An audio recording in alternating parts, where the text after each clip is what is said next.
ஒரு பாக்கியம் உங்களுக்கு கிடைச்சிருக்குது. இது அற்புதமா இல்லையா? பார்க்கிறோம். ஒரு அற்பமான பதவிக்காக வேண்டி, ஒரு எம்எல்சி சீட்டுக்காக வேண்டி, ஒரு எம்சிக்காக வேண்டி, ஒரு பஞ்சாயத்து போர்டுல மெம்பரா இருக்கிறதுக்காக வேண்டி ஒரு மனுஷனுடைய காலில் போய் விழுகிறானே, தலைவர்களுக்கு முன்னாடி விழுகிறானே.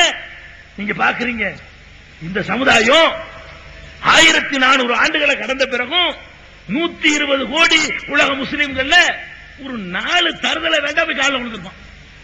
120 கோடி முஸ்லிம்கள் எடுத்துக்கொண்டீர்களே, ஆனால் ஒரு 4 தருதலை இந்த பதவிக்காக வேண்டி எதையும் செய்கிற அளவுக்கு இறங்கணும் இருப்பான். அவன் வேண்டாம் விழுந்திருப்பான தவிர எவங்கால நீங்க விழுந்திருக்கிறீங்களா ரொம்ப சாதாரண பெருமையா நினைக்கிறாங்க. அப்படி நெடுஞ்சாங்கடையா விழுகிறான், காலை தொட்டு முத்தமிடுறான், காலை கழுவி குடிக்கிறான்.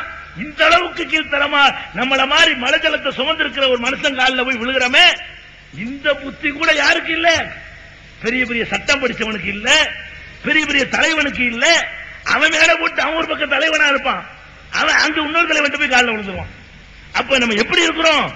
மனுஷன் காலில் விழமாட்டோம், செத்தவன் காலில் விழமாட்டோம், எவன் உசோட உள்ளவங்க காலில் விழமாட்டோம். எல்லாத்திலும் கரெக்டா இருக்கிறோமா இல்லையா? இது எப்படி சாத்தியமாயிடுச்சு? விட உங்களுக்கு சொல்ல முடியலன்னா அதுக்கு பேர் அற்புதம். இது எப்படி சொல்லு? நாங்க படிக்காத எங்களுக்கு இருக்கிற, படிச்ச உனக்கு ஏன் இல்ல?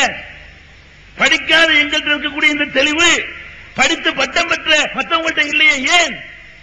ஏன் அது உங்களுக்கு புரிய முடியல? இவனுக்கு மாத்திரம் எப்படி புரிய முடியுது? இது அற்புதம். இஸ்லாமே போதுங்க. ரசூல்லா வந்தா சொல்லணும், ரசூல்லா வந்து தன்னுடைய ரிசாலத்தை புருப்பணியா காட்டணும். எல்லாம் முடிச்சு வச்சுட்டா நுபுவத்தை முடிச்சுட்டாலும் இஸ்லாம் அற்புதங்கிறத எல்லா காலத்திலும் நிரூபிச்சுட்டே வர்றான். நம்ம தான் வழங்காம இருக்கிறோம். அவன் தன் அற்புதமான தன்னுடைய வல்லமையை கொண்டு இது நிகழ்த்தி காட்டிக்கிட்டே இருக்கிறான். அதே மாதிரி பாருங்க.